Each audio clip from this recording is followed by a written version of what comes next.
My name is Angel Reid. My student ID is E0058136.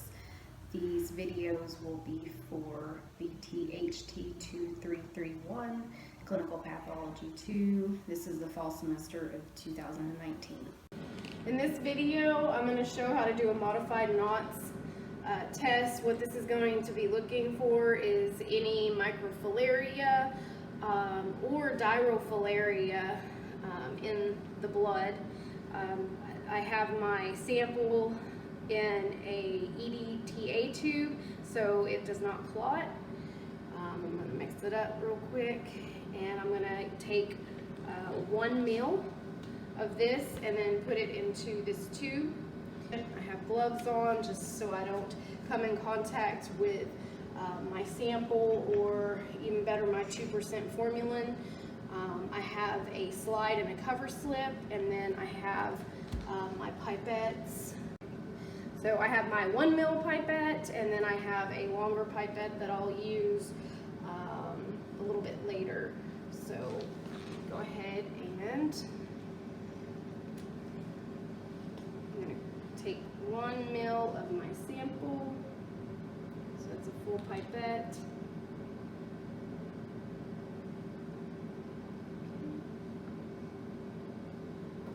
And I pre-measured the 2% formalin, and I'm going to be using this tube as my counterbalance as well. So I'm just going to pour this in here.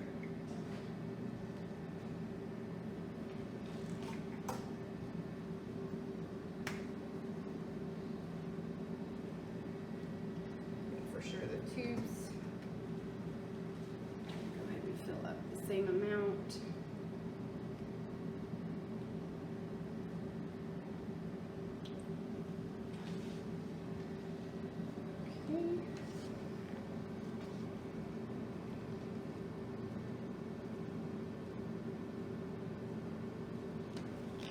On there good. From here, I'm going to centrifuge it for 5 minutes.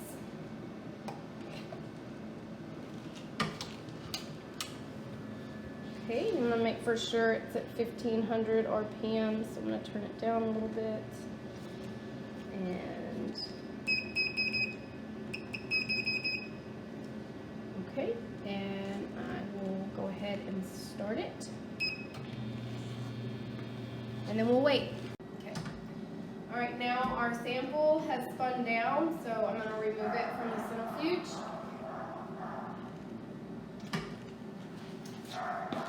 And you can see it's got the sample, the sediment down here, and the supernatant is what is above here. So I'm going to go ahead and pour that supernatant out.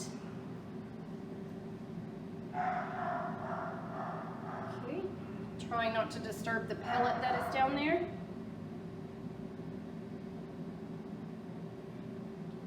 Okay, you can see it's undisturbed. Let me see if I can just get that little bit.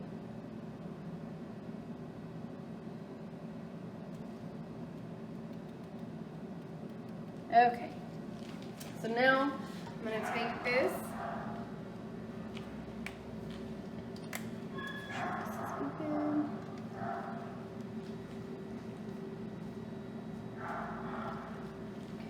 Take a little bit of this methylene blood stain. Just 1 drop is all I need. Okay. Just kind of mix that around. From here, I'm going to take my microscope slide. I'm going to draw that mixture out. And I'm going to place a drop or 2 on my slide. Take my cover slip, and now my sample's ready to be looked at under the microscope. So I'll start out looking at it under the 40 power. Get it into focus.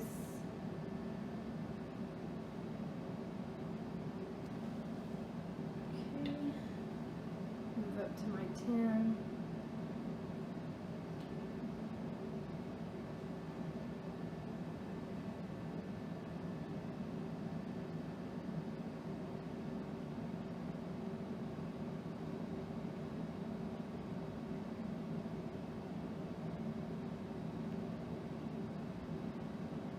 I'm going in a stair-step motion just to make for sure to cover all fields on my slide.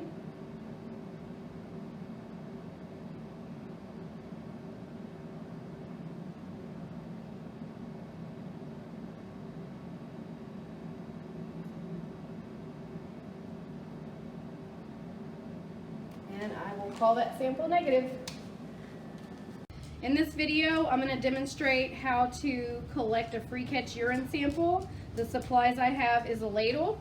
I have a 6 ml syringe so I can gather enough urine to put in my tube that has no additives in it. It's specifically made for urine collection. And I have my patient. So, Ivy. I'm going to stay close to my patient. Let her kind of sniff around. I'm going to catch my urine in midstream. So here we go. Good girl.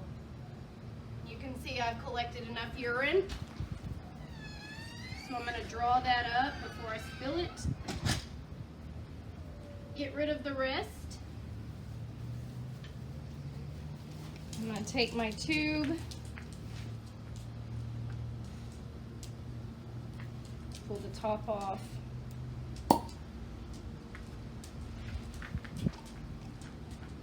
And put my urine in there. And after, I'm going to read the urinalysis soon, between 30 minutes and an hour, so I get a good sample reading. We're going to be doing a cystocentesis on the kitty cat here in lateral position. I have a 10 ml syringe, a 1.5 gauge, 22 gauge needle, and then I have my urine collection tube, which has no additives.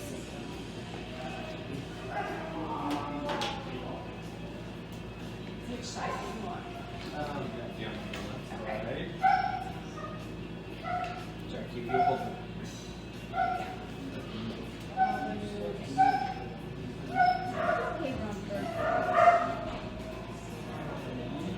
Skin to stabilize the bladder. For palping purposes. You might come tap him on his head, Jackie. He is fully on too. There's a little alcohol all the way down to here. Here, have the bladder stabilized in my left hand. A little poke.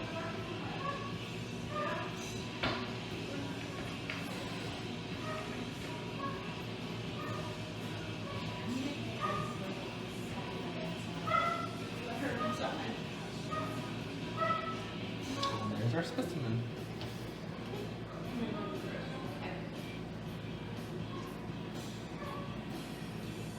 Good boy. In this video, we're going to be collecting a urine sample via catheterization in a male dog.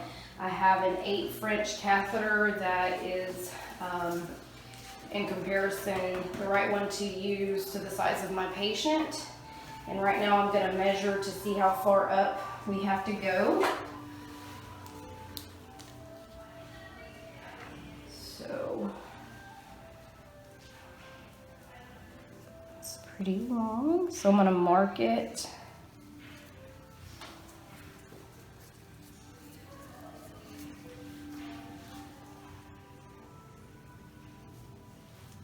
About right there.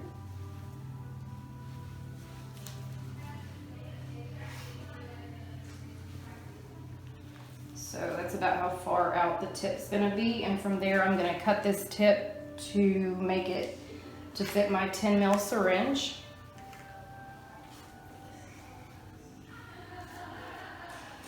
Now we're gonna collect our sample. We've got our patient in lateral recumbency. I have got an assistant due to the weight of my patient, it's hard to extract his penis out of his prepuce, so he's going to help me do that as I forward my catheter in. So I'm going to go ahead and get my lube ready. You want to have it nice and lubed to help it glide in and so it's not painful for the patient. And you can come over here so we can get a better visualization of the catheter going in. I've got my catheter marked so I don't go too far past the lumen of the bladder. And I will have my syringe ready. I have my catheter tip cut so it fits the tip of my syringe. Not the easiest patient to collect from.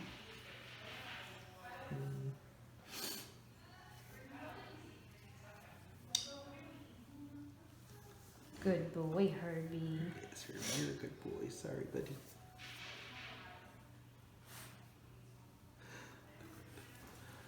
Does a lot to you. Sorry, buddy. Is he tensing up? Yeah.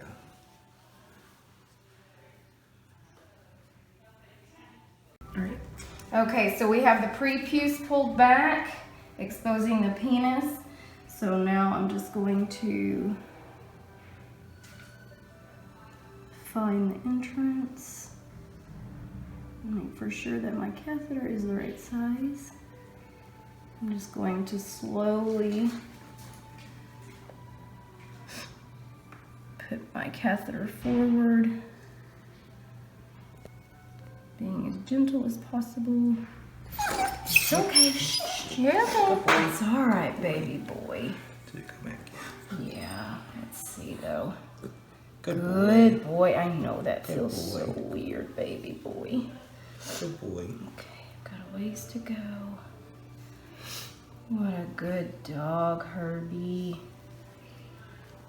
What a good boy. Okay, it's still advancing, so.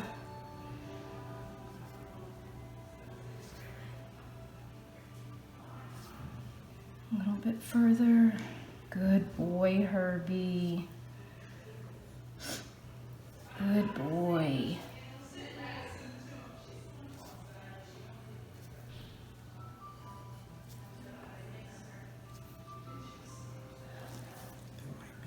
Okay, we're gonna go ahead and try it just to see. Good boy. Yeah, it looks like.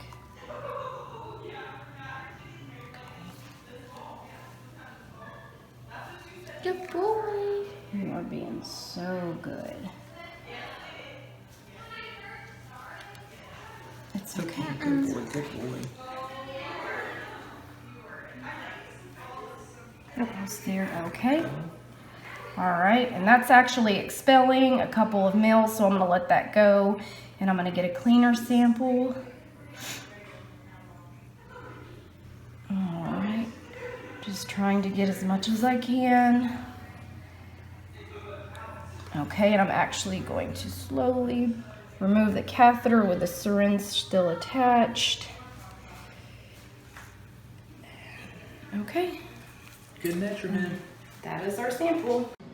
So now I'm going to do a demonstration of how to do a direct smear with a fecal. This is good to check for overgrowth of bacteria. Sometimes you can find Giardia cysts on here.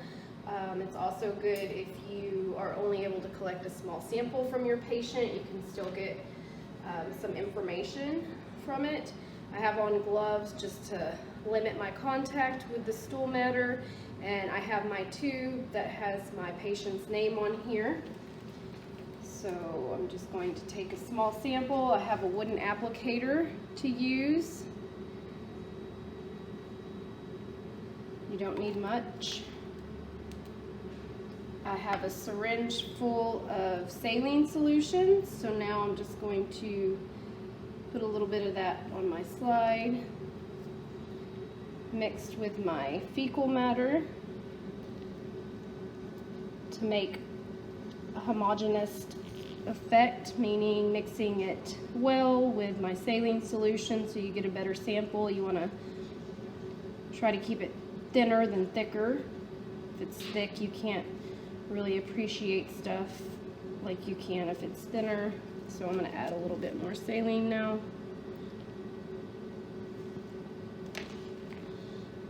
I'm going to keep mixing it.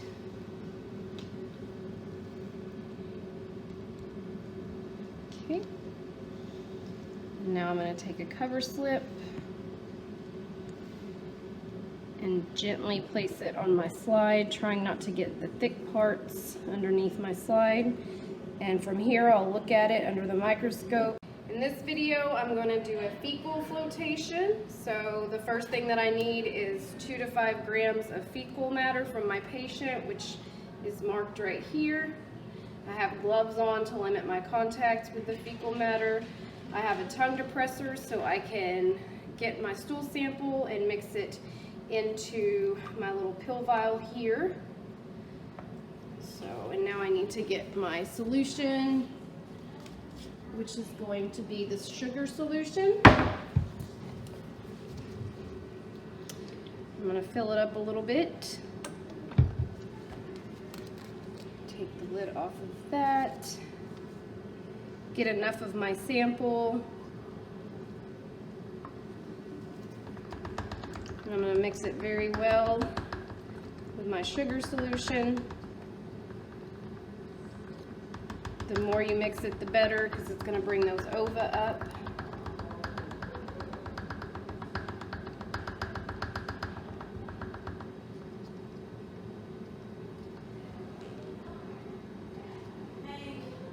Okay, and Katie, I'm sorry. okay, thank you. And that should be good. And I'm going to wash my glove off a little bit. Made a little bit of a mess.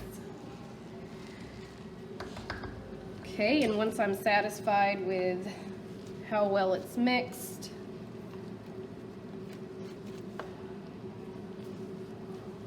I'm going to fill my beaker up.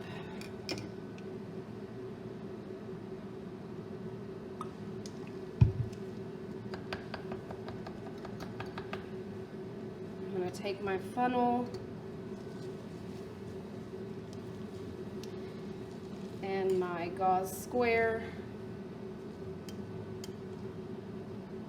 This is just going to help trap more of the stool. It's going to make my sample better.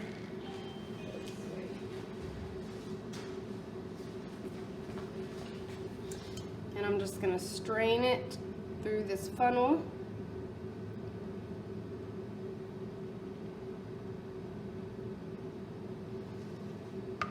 Then I can discard this gauze.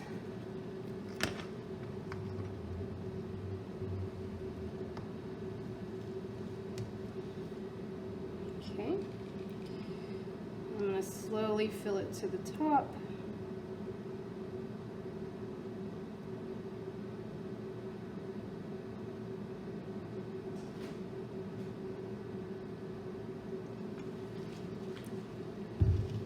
You can see my sample floating to the top there. I'm going to take my cover slip and place it on here and wait 10 minutes and read it about 10 to 15 minutes, making for sure it's not crystallized.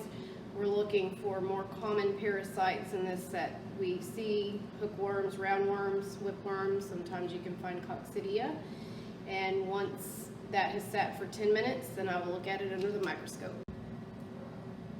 So now I'm going to do a fecal flotation with centrifugation, and I'm going to take my sample that's labeled with my patient's name. I have a tongue depressor, a pill vial to mix my sample in with a little bit of my sugar solution. So, stick my tongue depressor in here. Get out enough of the sample, always wearing gloves to make for sure you don't come in contact with the stool sample. Mix just enough in there to mix it up.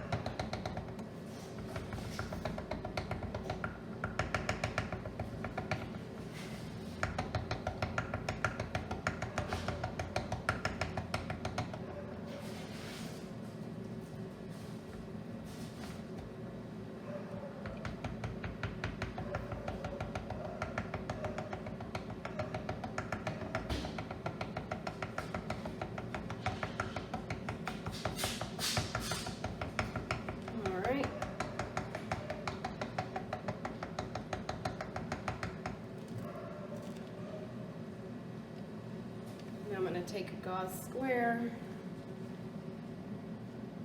put it over my beaker, take my funnel,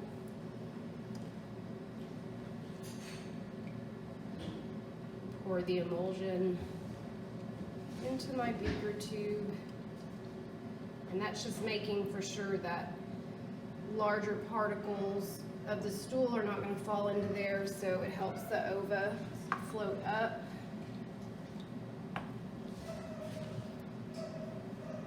And at this point I can spin it like this, or I can fill it up to put a cover slip on. At the clinic here, we like to have the cover slip on.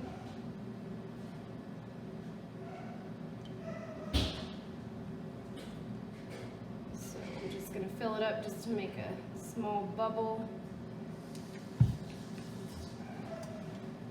I'm going to take my cover slip, place it on top of my sample, and then bring it over to my centrifuge. I already have a balance tube in here, so I'm just going to place this one parallel to that one. Close my centrifuge, make for sure that we're going to spin it at the right RPMs, and I'm going to go ahead and turn this down to 5 minutes. This is locked in place.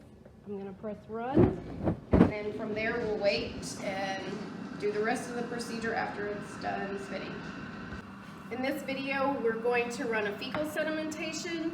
This is going to be looking at ova eggs that are a little bit heavier, like your fluke eggs, tapeworm eggs, and we're going to be using this pill vial to mix some water with our fecal sample, which has been labeled with the patient, so we can make for sure that we're running it on the right patient.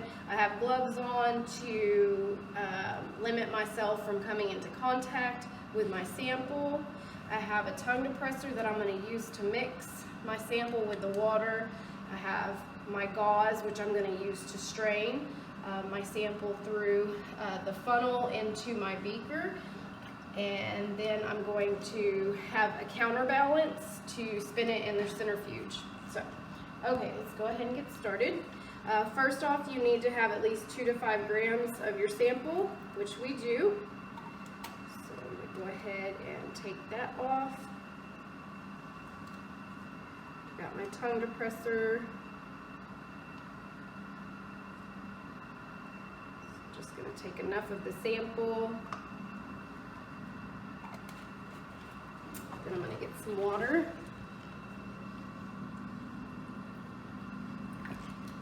I'm going to mix this up really good. I'm going to make a homogeneous mixture.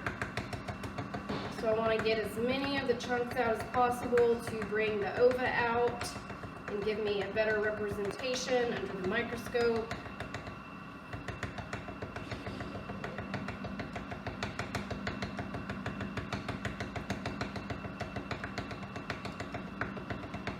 Okay, I'm pretty satisfied with that, so I'm going to get rid of my tongue depressor.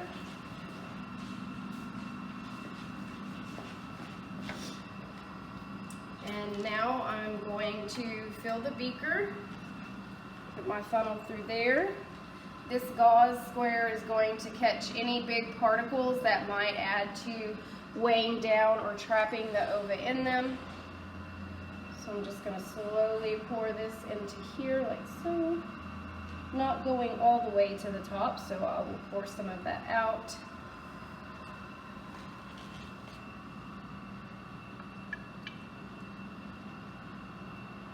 Okay.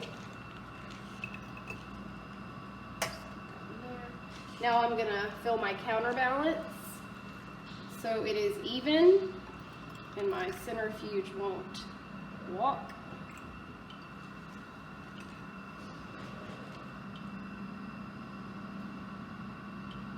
Okay. Actually, I'm going to have to stop this. We already had a sample running, which I'm going to go ahead and finish the video with.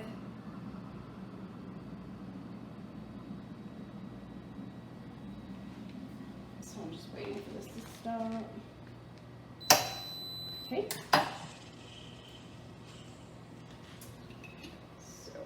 take this sample out.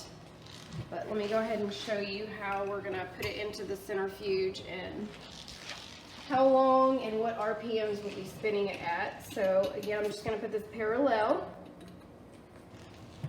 I'm gonna go ahead and close that, make for sure it's got a good seal. We're gonna spin it for 5 minutes at 1500 RPMs. But now we'll come over here. Okay, so now you can see I have my sediment at the bottom. And what I'm gonna do is I'm gonna pour the supernatant off and not lose my sediment that's at the bottom. Get a cover. Need a cover slip and a microscope slide. And I'm just gonna come down here and just draw up a little bit of the sediment.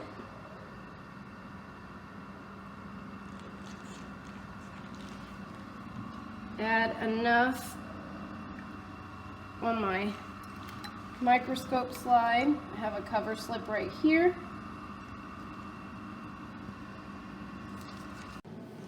Okay, so now that my sample has spun down, I'm going to take it out of the centrifuge. And you can see there's the sediment down at the bottom, and then it has formed a meniscus at the top. So let's bring this over here. Take my cover slip off, put it on my microscope slide, and from here I'll read it under the microscope and see if there are any parasites observed. I'm going to get an ear cytology, so I'm just going to take a Q-tip and gently put it in my patient's ear. Just go roll it back and forth. Didn't get much of a sample, but I'm still going to set up my slide with that. In this video, I'm going to demonstrate how to do a skin scrape. I have my gloves on, and I have a 10 blade scalpel blade, and I'm just going to go ahead and dull it. Just to reduce the trauma on the patient's skin. Place that back in there. I have mineral oil. I'm going to put a couple drops on my slide just to get it ready. I have my patient and my assistant. For skin scrapings, things that we're looking for is to rule out any mites. You do want to go kind of deep and make the skin bleed, just because some of the mites, like sarcoptic mange, demodex mange, can live deeper in the hair follicles. You just want to pick your area that you're going to scrape. Just going to go right here. So I'm going to pinch the skin a little bit just to prep it. I'm just going to place a little mineral oil on the skin. Kind of helps mark where you're going.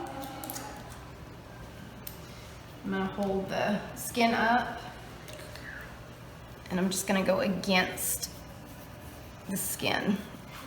What I'm looking for is I'm just looking for the skin to kind of get red. Good girl.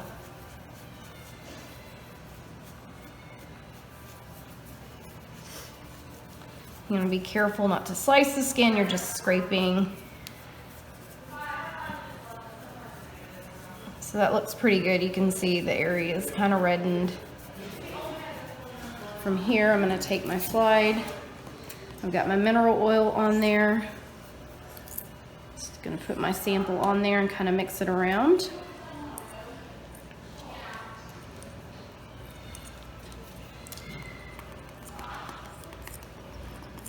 And from here, I can look at this under the microscope and see if I can see any mites.